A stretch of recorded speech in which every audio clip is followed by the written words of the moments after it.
She didn't accept it, and she didn't repeat it. Right? Now, I'd probably get rid of the chuckle.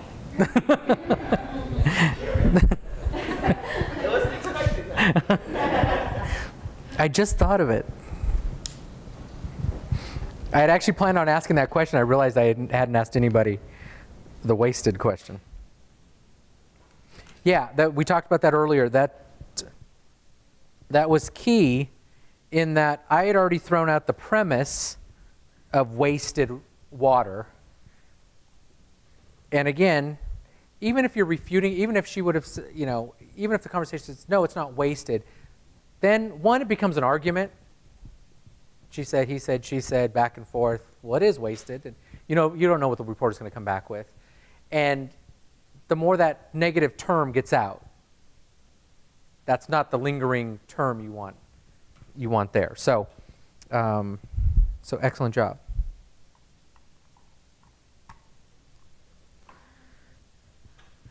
Okay.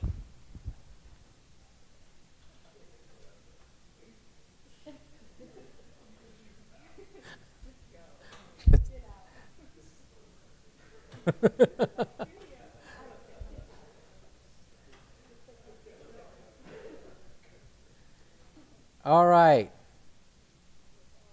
Here we go.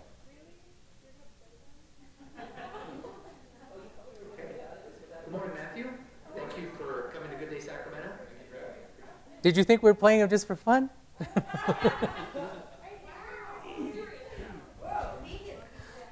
All right, here we go. Give me your full name and your organization, please. My name is Matthew Van Donkel. I'm the Community Engagement Manager for the Sacramento Tree Foundation. Okay. So, of course, we've been hearing a lot about drought. And with the Tree Foundation, what should we be concerned about trees in a drought situation? Well, being in Sacramento and being a city of trees, I think it's a good spot to be in where we should be concerned about our trees.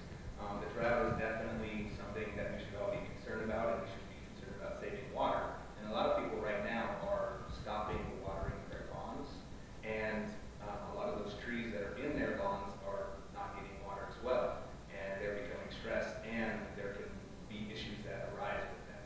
So what we're really encouraging is people, if they stop watering lawns, to conserve water, to keep water on their mature trees. But doesn't that go counter? Even the governor is saying we should stop watering. Aren't we at dire water levels here? We should not be wasting water on anything? Well, we don't think that watering a tree is wasting water because of all of the things that trees give us, shade, storm runoff, all that kind of stuff. And the cost to remove a tree that is dead is going to be very expensive. So we believe that it doesn't take a lot of water to keep trees alive. How long does it take you to take a shower? I like a long shower. Well, if you were to cut that shower, about a 6-minute shower is about 15 gallons of water. Cutting out 1 6-minute shower a week could water a young tree. It takes probably 15 gallons to keep a young tree alive and to keep it growing the way, get it established the way it should be. So trees are more important than grass? At this point, it is going to be a lot easier to replace your grass than it is going to be to replace a tree. For a tree to become to maturity and all that kind of stuff, I mean, here in Sacramento, these trees are 50, 60 years old, while you can replace grass relatively cheaply and in a day or two. Perfect. Thank you. Matthew, you get the first word. What do you think? It's all right. I do it in most conversations, but I don't know, I don't like staring at people with my thoughts. Mm-hmm. And especially when I'm making all the comments. I also, kind of like you were saying, you have to be reminded, I think sometimes I get speaking too fast, which then makes me trip over what I'm trying to say. It also brings up the Yeah. I have the same issue. Exactly. Content-wise, I think all right. I thought I answered the question already, but practice, I think, Mm-hmm. is better. Yeah. So a couple things when you're sitting down, start thinking about, we should probably avoid the lean. So just sitting up. One of the things we actually didn't talk about it, and I wanted to see where you guys would start looking. Typically what you want, especially with a camera, in most of these settings, there's going to be, in a morning show setting, it might be a little bit more across the table, it might be kind of side to side, so you're going to want to maintain contact, and that's more of a social setting. In some of these where, very common if it's for news edited, camera guy's going to be here, reporter's going to be here. So you're going to want to never look straight into the camera. You want to look into the side, into the reporter, and maintain that dial. It just looks, it gets a little intense if someone's staring right into the camera. Right in the camera. So, the couple things I would say, I thought in general it went well, especially with no practice. I thought it went well. You might want to think about slightly shorter answers, a little bit more concise. You said something, you started to give a list, and then I think you said in things like that. So, or something along those lines. So, Again, this is very unnatural, and you didn't. The one thing I told you guys to do is practice beforehand, and we didn't then give you the chance to practice. So keep that in mind. Again, always good to know your couple themes and messages, have a couple good anecdotes in your back pocket ready to go, have a couple statistics ready to go.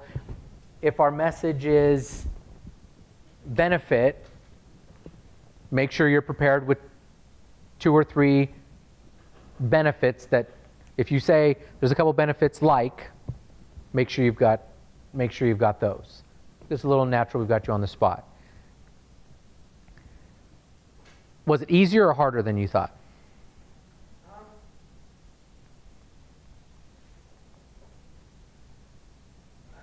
mean, I thought it was pretty much on par. Okay. Mm-hmm. Good. Now, this is a lot different than being on. I was going to say seconds now or on. Yeah.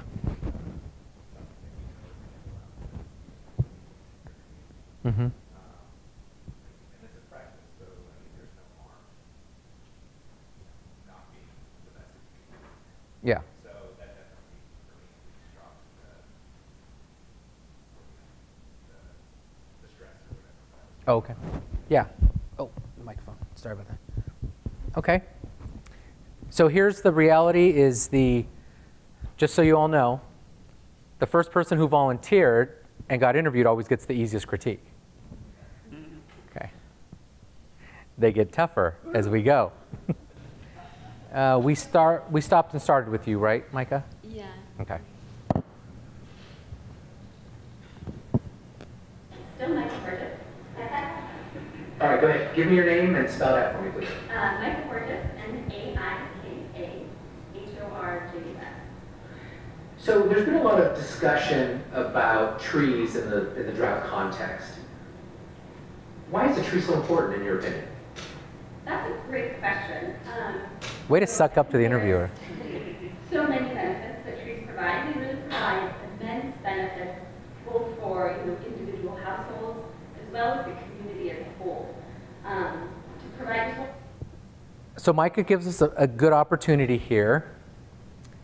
Hands. Okay? So, so one of the things to be mindful of, so all these are cropped, and you can usually tell by where the camera is, kind of where they're cropping. If they're really close, it's here. If it's a little farther back, you know, on a good day, kind of Sacramento show where you're on the couch and they're pretty much getting all of you, then you can be a little bit more free. Anytime they're chopping you off, you have to be more mindful of hands, because what happens is hands come in and out of the screen. And so I remember I was as a spokesman for the Health Plan Association, I saw an interview one day, and my hands just went crazy, and they'd crop me really close, and so you just kept seeing, right? It was a little frightening, and it's one of those interviews. I was running, and I hadn't even thought about it, and so just be mindful of that. If you're like Mike and I, and you talk with your hands, be careful, especially cutting it too high. I think you had one that actually came in front of your face, so just be mindful. Just be mindful of that.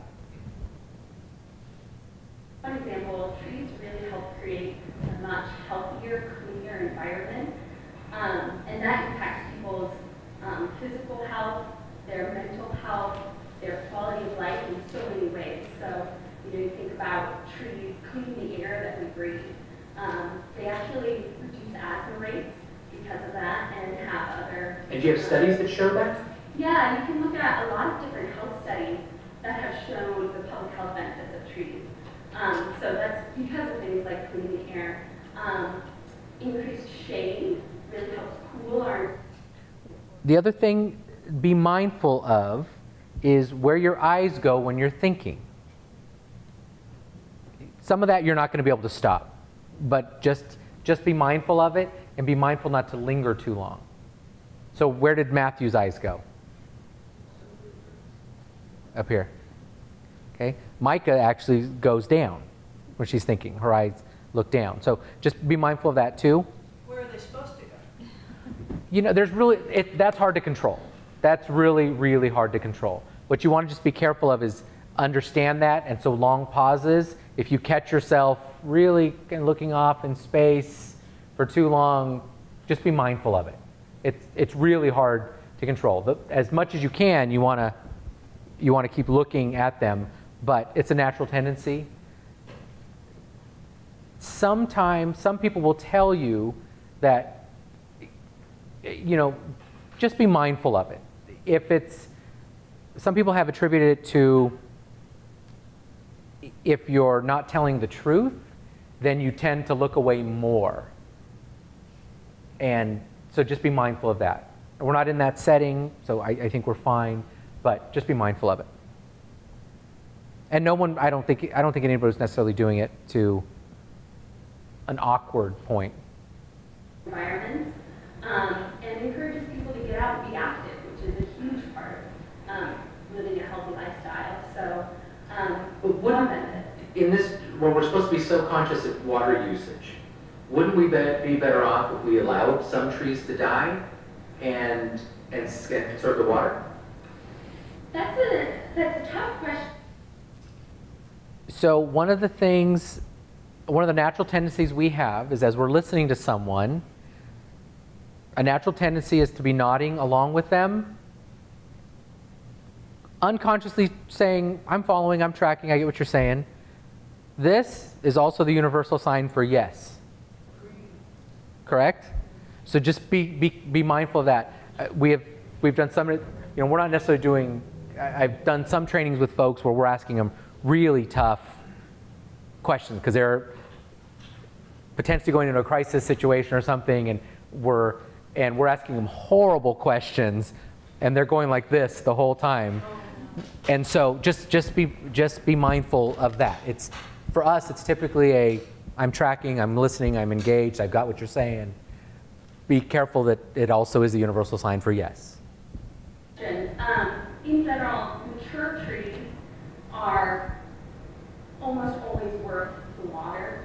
You think about a mature tree takes 40, 50, 60 plus years to grow, and by the time it's that big, the benefits it's providing are greater. And the more mature and healthy and established a tree is, the greater the benefits. So if you allow that tree to die during a drought, the drought may end in a few years, but you're decades away from replacing those benefits. So as we wrap up at 20 seconds, give me 3 benefits that our audience should know about saving a tree. 3 benefits that trees provide, or 3 things you should do to save your tree. 3 benefits that they provide. One is shade, which is huge for your quality of life, but it also provides real economic benefits. Reduces the cooling cost of your home by up to 30%. Another is, as I mentioned before, cleaner air. Trees suck up, insert amazing statistic here, percentage of air pollutants in an urban environment. And I would say the third key benefit of trees is soaking up. So during the drought, we're trying to save water. Trees actually soak up water and help recharge those critical groundwater supplies. Great. Thank you for coming in today. So was that 4? Did you give me 3 and then you said? It was a bonus. So the other part, I don't know if you missed, Does anybody remember the first part of that question, what I said at the first part of that question? Before I said the three things? We have 20 seconds left. Yeah. So, good job. I thought some of the benefits, great points. Make sure you're listening. Make sure you're following. Because at that point, I would have had to cut you off. And some report, especially because they've got very hard stops, and so they'll get to a place where it's kind of their way of saying, I didn't time this right. But we can't have dead silence, so I'm going to ask you one more question, but you really only have 10 seconds to answer it. That's basically what they're telling you. So just be mindful of that, because what would have happened is someone would have, okay, that's all the time we have today. Micah, thank you for, we'll get to those other tips later. Okay, good job.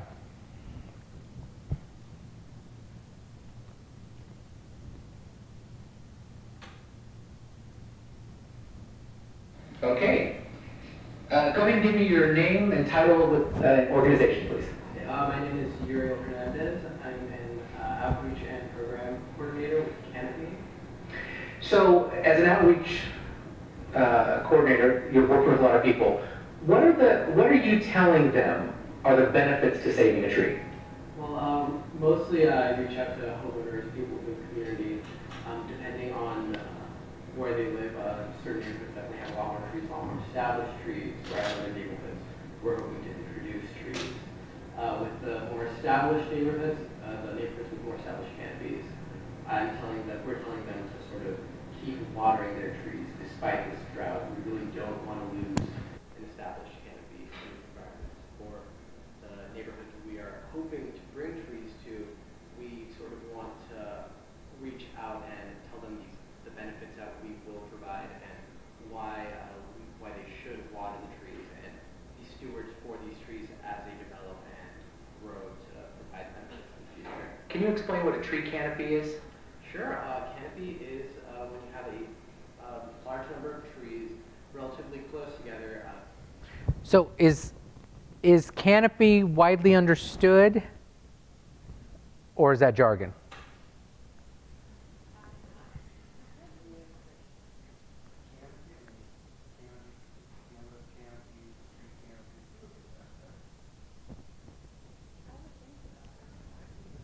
I get it. I asked him just to be ornery, but, and then I wanted to ask that question. Do you?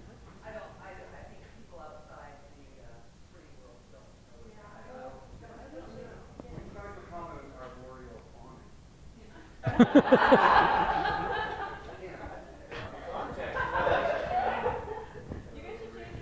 Yeah. So now you just said that the context helped to explain it. Even before you asked for it. Yeah. So here's part of the issue when you're using a term that might need explaining is you might have 2 minutes. How do you want to use that 2 minutes? Do you want to use that 2 minutes to have to potentially explain something? And again, and this is one I'm kind of on the fence on, but it allowed me to bring up the issue. So just be mindful of that. Anything that might require explanation takes away from time that you're on message. Sort of the upper portions of the trees kind of joined together, not necessarily touching, but kind of providing a large upper level of shade, just kind of blocking out the sun, shading the... Okay. Okay. Do you have a few tips on caring for a tree that you would like to give to our audience? Sure. Water it intelligently, deep soil, deep root watering for more mature trees, water it frequently, especially for younger trees. Make sure it's stable. Okay, I think I heard water intelligently from about at least 2 people, maybe 3. Is that a line you guys are using? Or did someone just hear Uriel say it and thought they'd go with it too? I think that before, but I don't know. Did you use it, Melanie? I also used it. Okay. Okay. Okay. And I heard response. Water response. Okay. Okay. So Matthew just said that he sort of the term responsible watering. Micah just said smart watering. Again, we should think through that a little bit, because a term like that then requires definition. You should be watering smart. Well, what does smart mean? What does smart watering look like? So just think about that. In anything that you say that then requires, one, that's going to require a follow-up, or you can use it strategically. Give a definition to it, which is what Uriel actually did. I stopped it before, but what he actually did is, water intelligently. And I thought, okay, good, I'm going to go here. And then he quickly started describing what that meant. So it could be, if you're trying to ingrain a term in someone, if we're trying to really kind of build around responsible watering or intelligent watering or smart watering, then it might be a good use, because you use it and then say, and here's what it looks like. And then you could go back in a presentation and say, remember, as we talked about, intelligent watering. So just think about that. Think about that. It can be actually a very good if you're going to then define it, and if that's a term you want to build around. But just understand that it will require definition. Which Uriel did. Check to see if it needs structural pruning or clearance pruning. Watch out for pests and diseases. Okay, great, thank you. So you took us beyond watering to pruning and pests. Yeah. Okay. I like that. Yeah. So, because of the way you filmed him, he's not ever looking down at us. It's Where should he have been looking? that one's a mix of both. The question is, because the way the camera was a little lower, and I saw that when I looked in, and sometimes the camera you just don't get at the exact right angle. So it's a mix of that, and I think you were looking up a lot. It was slightly unnatural because it was slightly a little too low. Yeah. But should he have been looking at you or at the camera, or just At the reporter. You always look at try not to look dead into the camera. Yeah, look at. Even if you're off camera, you're not by the camera. If in this, so this setup that we have here it could be a morning show setup where you've got, the camera over the shoulder and you're sitting on two chairs or something. Typically, if you're doing an interview that's going to be edited for news, you're just going to be sitting right across from someone. And the camera is either going to be right over an interviewer's shoulder, or the interviewer herself, the camera person, will actually be doing the interview. So they'll be holding the camera, holding a mic, and they will typically tell you, watch me here, look here, because they don't want you looking directly into the camera. So they'll typically tell you. But if they don't, and that's the scenario, typically look at the interviewer who's right next to the camera, or if it's just the camera person, look at the camera person, although if you look right at the face, it's going to be really close to the camera. Almost look at their opposite shoulder.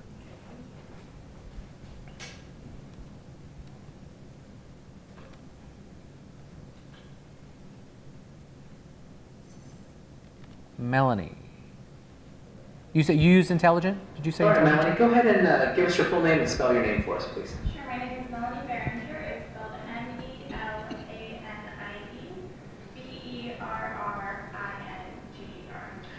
So with the latest conversations from Sacramento, most people are assuming that they should stop watering everything, conserve water at all costs.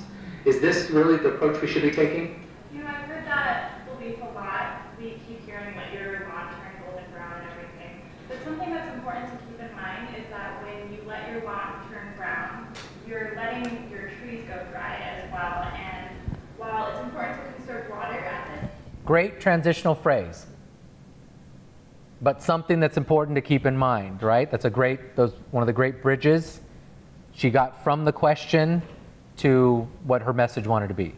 Okay? time during the drought is even more important, or maybe not more important, but it's equally important to keep your trees healthy. They provide numerous benefits.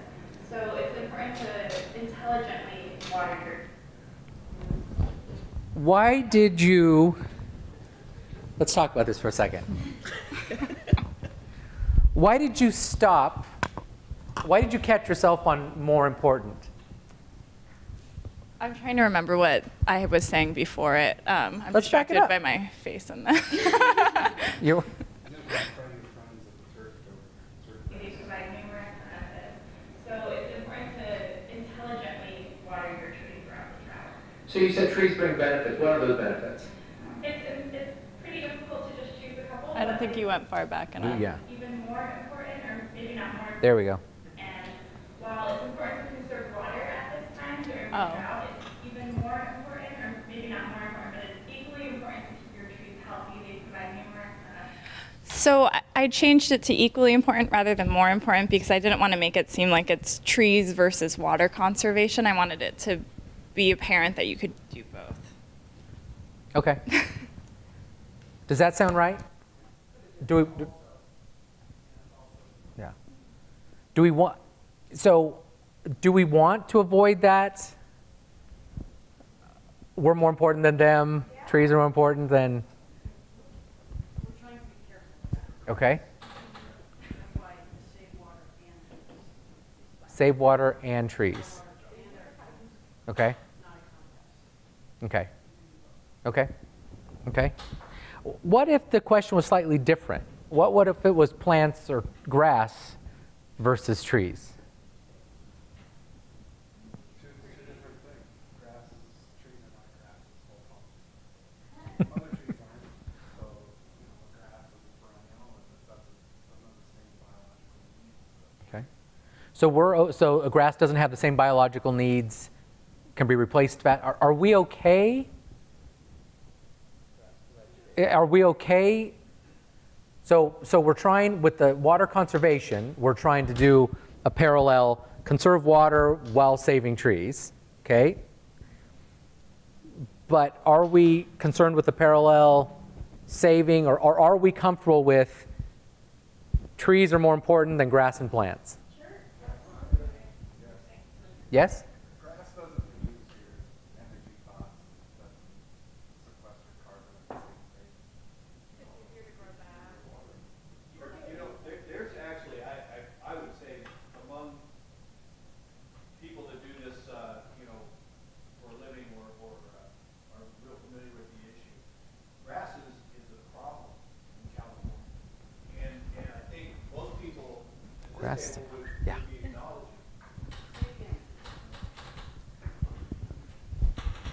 Let's get that on film. Grass is actually a problem in California in that it is an inappropriate use of water for mainly decorative purposes. Now, functional grass I don't think many people have a problem with, but as a replacement for a natural landscape in an arid region, it is inappropriate and is wasteful. And I think that's kind of going unsaid in a lot of this conversation in, not wanting to I don't know, rub it in or something that you are sort of saying, well, you made a bad investment when you put in all this grass.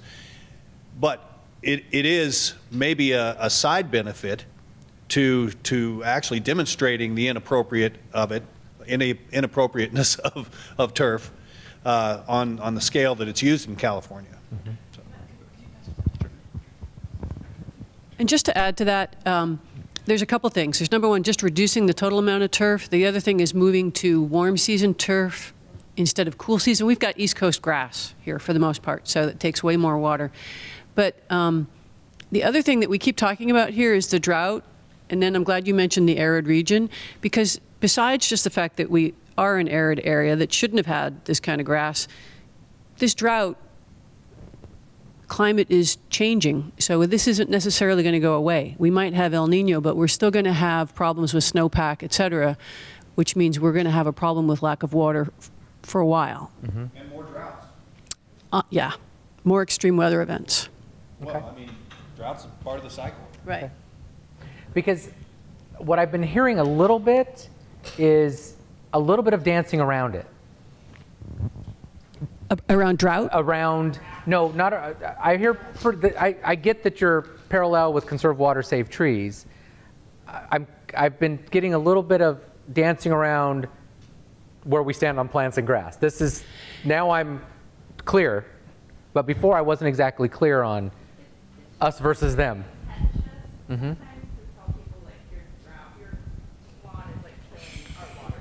Yeah.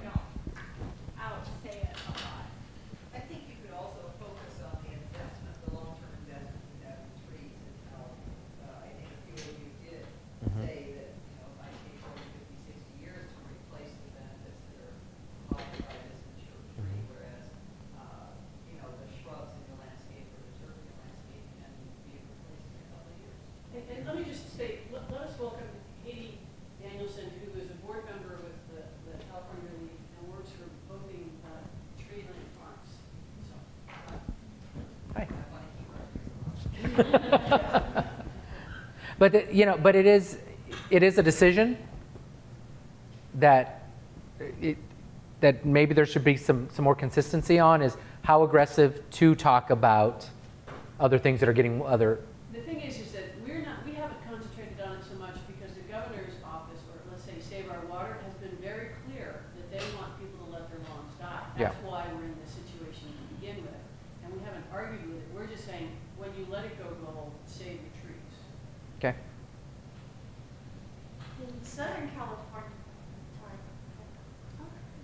Well, I was just going to say that in Southern California for years there's been a huge push to eliminate lawns and go with water-wise and native landscaping. And so it's a very positive message that we've been giving to people. You can help your local environment by growing native plants and support, you know, beneficial insects and pollinator species by eliminating lawn and putting in something more appropriate to the area where you live. Okay. Claire, can you get the microphone?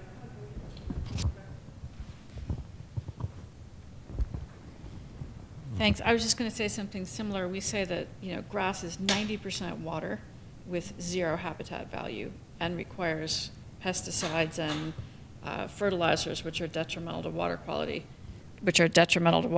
So we recommend really thinking carefully about where your grass should be and getting rid of the rest of it. So we've been saying that, and you know, I think that there is a little bit of timidness because some people love their grass, but we've definitely been saying that without too much pushback.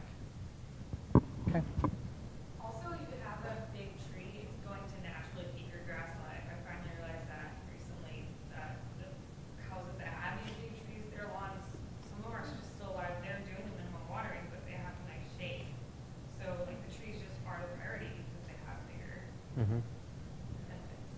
We're stressing that if you do decide to let your lawn die, that tree has probably become. We're trying to stress that if you do let your lawn die, that tree, if it wasn't established correctly, that the roots are going to be closer to the top of the soil because it's been watered by sprinkler water for years and years and years. And so when you do stop watering, that tree is going to be more stressed out than, you know, a native oak that's just hanging out on its own and never gotten man water before. Yeah. So those trees are the ones you really have to look for, and you really have to make a concerted effort to water deeply 1 to 2 times a month, or they're not going to make it. Okay. Good. I wanted to ask the question. Let's continue with Melanie. We have just paused it right there.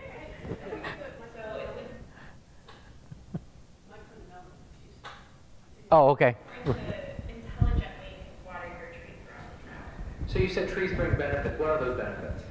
It's pretty difficult to just choose a couple, but they provide benefits like cleaning the air. They actually help alleviate the drought, and they keep our precious and dwindling water supply even cleaner. Okay. Good list. She had them ready to go. Short, crisp, concise. So if someone is actually going to be watering their tree, are there any tips that you would provide to them? Sure. So it depends on the health of your tree, but if it's a younger, less established tree, you want to water it weekly, and about 15 gallons of water should do. That's about a standard size bucket 3 times over. And you want to put it right on the root ball, build a little berm around it to keep the water nice and snug against the root ball. And then if it's an older, more established tree, it doesn't need quite as much care. You can water it twice a month, and it depends on the size of your tree, but you want to make sure that you're really letting the water soak into the ground So 15 gallons, I guess I have to go back to, that seems to contradict the concept of saving water. That was, you're about to ask me a really stupid question, laugh. Hey. Seems like a lot of water. It does seem like a lot of water, but if you are careful to conserve water in your other day-to-day activities, take shorter showers, maybe fill up your bucket of water in your shower as it's heating up, you can use your water that way. And I think that I've been able to cut back a lot by just making really small improvements in my day-to-day life and then go ahead and give that water to my trees. Excellent, thank you. Good ending. I've been able by small, because I think a lot of people think the changes are going to have to make her drastic. So the more we can talk about small, let me close this up, Melanie. Sorry. So there was a couple, and we didn't talk about it, so I didn't expect you guys to do it, but there was a couple, I think some things Melanie was talking about, some things Matthew was talking about, definitely some things Marjorie was talking about that would have been great to throw in if you had some stuff on your website. If I'm just giving you a couple tips. If you want more tips, or if you want a video on proper deep watering, go to our website at. Or send them to saveourwater.com/trees, but you would want to send it to your local website. Yeah. So we didn't talk about that, and so, but as some of you guys were giving good descriptions, you can't give everything in an interview, so that's the perfect opportunity. If those exist on your websites, good tips, videos, because I think a lot of this is still going to be people wondering, well, what does deep watering mean, and what does it look like? So.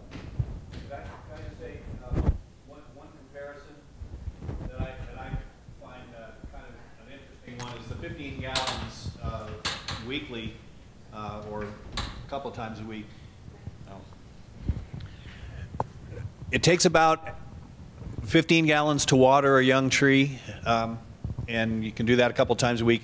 One sprinkler head, turf sprinkler head for just small area turf, waters about 15 gallons in 15 minutes. One head. So it is a lot less water than is going on turf. Okay.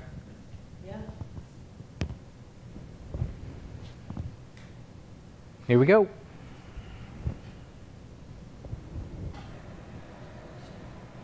Hi, Steve. Thank you for joining us today. Go ahead and give me your name and organization. Spell your name for me, please. Steve, UTRA, Tree Lodi. Okay. There's a lot of conversation right now about droughted trees and the need for conservation, for saving water. Yet I'm hearing folks, I've heard from your organization, that we need to be watering trees. Doesn't that go counter to what we've all been told to do of saving water? It might sound like that, but trees are important to all of us that love trees, but also for the world and the community. So we can conserve water in many other ways in our households. Also, as park superintendent for the city of Lodi, we've been conserving water in our parks, but also we want to make sure our urban forest stays alive. Describe an urban forest. Yes, thank you for asking.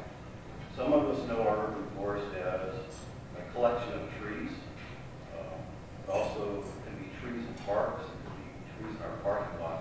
All that adds up to the trees in our community. Okay. If someone is trying to save water, you're trying to save a tree, what tips would you give them? We can save water in our households. I'm a grape grower, so instead of flood irrigating, maybe I can use the trips. So Steve has already given two examples, right? One as the park superintendent, and now two as a grape grower.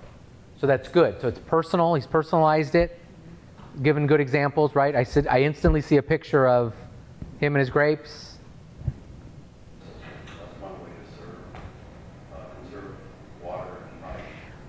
And the other thing, Melanie did this too, as you're giving personal examples, it encourages people to start thinking on their own of their own. So, and you could actually say that. You could be more explicit about that. You can say, well, here's what I'm doing. I think Melanie said, well, I'm making small adjustments. You know, Steve gave an example of his grapes. You know, you could actually throw in, that's how I'm doing it. That's what I'm doing. Everybody can find their own. Everybody needs to find their own opportunities. So get people thinking by, you know, you put them in that mindset already, telling them what you're doing and making it personal, then make the next connection to everybody has a way they can do it. Everybody's circumstance is different. So just get them thinking about it. But as far as saving water for trees, or tips for water for trees, we can water trees in many different ways. Drip system, flood irrigation with conserving water, if you want to do it the best manageable way. Okay. And what would you say to define some benefits to saving a tree? Are there benefits in having trees? There's many benefits. Thanks for asking that question. As a grandparent, I'd like my grandchild to go to Example 3. having a canopy of shade so she can enjoy her time at the park in one way. Perfect. Thank you for joining us. Thank you. How'd you feel about that, Steve? Where's the microphone? There we go. I've been interviewed a few times through Tree Lodi and as park superintendent. It was nerve-wracking right here. It's almost a little, yeah, it's almost a little more nerve-wracking this session. Well, and you brought up a good point throughout the session today is being prepared. And sometimes you just don't know what the reporter's going to ask. So knowing your subject, I think, is very important. Mm-hmm. And there's nothing like experience. So I encourage the young people in the room to gain as much experience on the subject matter they're representing as much as possible. You know, and as much practice as you can get. If you have time before an interview, have a colleague throw some questions at you. Have them be brutal. Have them be brutal with you, and any kind of practicing you can get. And again, verbally. Even if you have messages, if you're driving to an interview, say them out loud so you can hear them, and you know they're gonna sound different than they could look on paper. So make sure you're verbalizing them. Do you have something else you want to say? No. Okay. And excellent use of examples, right? Marjorie, who I didn't realize, Matthew, I'd hit you with the wasted as well. Not as hard as I hit Marjorie with it, with the wasted water. Yeah. For which she gives me a chuckle. Okay, Marjorie, go ahead and give us your name spelled out for us, please.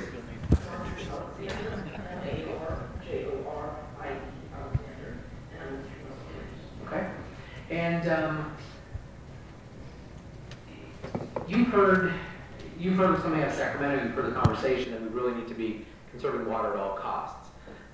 Yet I've heard from your organization the opposite, that we should be wasting water on trees. Why? Why are we hearing that from your organization? Well, it's actually interesting to use the word saving when it comes to water, because actually saving trees saves a whole lot of money when we're talking about it. So I thought you were going a whole different direction.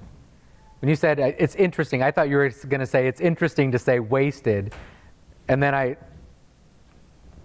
was interested to see where. So I was really pleasantly surprised to hear she never used the word wasted. She completely changed the tenor of the conversation. Benefits of trees. The shade that it provides, creating a healthier environment for children to play in, creating a way for rain to be more easily captured into our aquifers. It provides a lot of wonderful benefits, upwards of almost $4,000 per mature tree. So when we talk about saving water, we actually equate that to saving money. Say it takes, a couple $100. Good connection. To water a tree per year. Think of all of the savings that we're actually getting monetarily for that per year for the mature tree. And if someone wanted to water a tree, are we talking all trees, young trees, new trees, old trees? Do they all water the same? Any suggestions for our audience? Well, all trees love water, so can't water some trees and not others. But the way that you water trees does depend on the type of tree and also the age of the tree. So when you are first establishing a tree and the root ball underneath the ground is actually smaller, you do want to water 15 gallons per week. And when you're talking about more mature trees and the roots underground have actually spread out, you want to make sure that the water gets a little bit further out from the trunk. So you want to be putting, you can use a drip line, you can use the bucket system, putting holes in the bottom of buckets. There are lots of ways that you can water trees, but you want to make sure that that water gets to the roots. So the more mature the tree, the farther out from the trunk the roots get. You just want to make sure that that water is getting to the roots. Excellent. Thank you. Thanks for coming. So we'll close it out. So great explanations when you got to explaining how to water the tree. Is there anything that you saw in there, Marjorie? With either your answer or body language? The body language, I have a lot of issues. I'm primarily the content creator. Okay. Melanie's more the talker at my organization, so admittedly I have a ton to work on when it comes to in camera or in front of the camera and body language. I do a lot of searching, you know, because I'm visualizing what I'm talking about, so it's hard for me to focus. And that's exactly what people are doing. When they're thinking, when they're visualizing what they're going to say, they look up, they look down. I think you looked at, a couple times you looked down, but it wasn't visualizing, it was you were demonstrating with your hand when you were talking about watering. Yeah, yeah. Yeah. Again, I thought once you got to the explanation, I thought the interview went well. The explanations were really good. When you started talking about the tree, and a couple of you did that. I think Melanie and you, clearly you're sharing content. I think you both talked about root ball and other things. So again, good points, good things for people to think about. And make sure we've got those websites that have video and have the walk through this, because those are great. Those are great places to, you know, I'd recommend someone going here to watch the video of how to effectively water. So it's not just the more visual we can make it. I think a handful of you did a good job of painting a visual picture, which is always important. Anything else from the people that did their interview or anybody that didn't? Anything different in the interview? Has everybody been interviewed before? Steve, you have? Everybody's? Okay. No?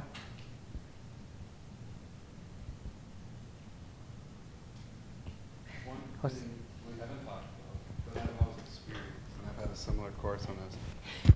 Sorry. So one thing that we haven't talked about is reporters like to wrap up with, is there anything you'd like to add? And I'm told the kiss of death is saying, nope, that's it. Yeah. So, yes, that was, you brought us to our last point. So we'll talk about that. One of the things you see more and more often, especially when you have non-experts, I didn't hear that question 15 years ago, typically, because they knew what they were covering. You hear that more and more, that they're just learning the topic. So at the end of an interview, it'll be, is there anything more you'd like to share? Anything I forgot to ask you? One of those, that's typically how that question is framed. Always take advantage of that question. And what you do is you go straight to message. That's your if they're gonna throw you a softball and give you an open-ended question of, is there anything else you needed to tell me? Hopefully you've already told them 3 or 4 times because it's your message and you went back to it a couple of times. Don't think, well, I already said it, so I shouldn't say it again. Say it again. If they're going to give you an opportunity, say it again. But yeah, I cringe when I see people say, no, I think you asked everything. Yes, they did. Again, we're not there. You know, Melanie did a good job of this too. We're not there to answer their questions. We're there to deliver our message. So if all we're doing is waiting for questions, if we don't get the right question, we don't get to give our answer. So again, we're bridging You know, Melanie did a good job of that. We're bridging to our message. So especially, you know, if they're going to throw you a softball, take it. Even if you've already said it 4 or 5 times, say it one more time. Let's get the microphone over to Jose.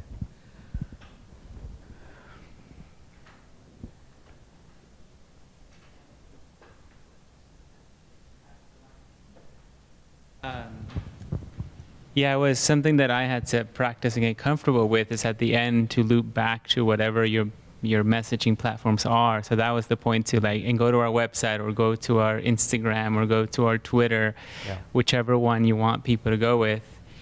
And from my experience, I noticed when you had mentioned earlier about both print, radio, and television, to flow between those or switch between those three does take practice. Mm-hmm. And I'm still working on that, because when it comes to radio, the thing that I've had to remember is how it may be edited. Yeah. And that unless you're live, edits are going to happen. And so that stress for me, as you're mentioning, how that's why you have to be consistent in the message, because you might have said it beautifully in the first 2 questions, but then those don't get used. Mm-hmm. And so you're then question 3 and 4. Yeah. So I think for me, like that's been part of the learning process, to know if I'm on radio, what are my sound bites, compared to if I'm on print, I can provide a longer narrative, or if I'm on television, it's the things like with the hands, which I'm also a hand mover person. So I like that. Yeah. And with television, you also, just like radio, you have to address it slightly differently if it's edited for TV or live. If you're on a Univision morning show and it's just a straight run 3 minutes versus they're editing it for the 6 o'clock news, you're gonna. Perfect. Perfect. Any other questions or thoughts? Okay. Thank you. I think we can actually get you out 3 minutes early.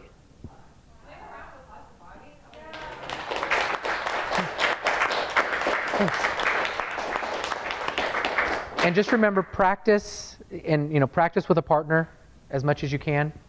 If you didn't get a chance to do this on video, I would recommend, if you're going to be doing interviews, that you go back to your office or home and set up a camera and do it. Have someone ask you questions. The more you can practice with it, it's harder, it's difficult for me now occasionally when I have to do this, because I don't do it very often. My job is preparing a client to do it. It was a lot easier when I was doing it every day, and you get out of certain habits. Great. Thank you all. And tomorrow, when you see me, we'll be talking about more about the communications process tree and more direct outreach, PR and outreach. And I'll be around if you have any. I'll be around tonight and tomorrow if you have any questions or anything. And we will send the PowerPoint. Cindy will have the PowerPoint to send around.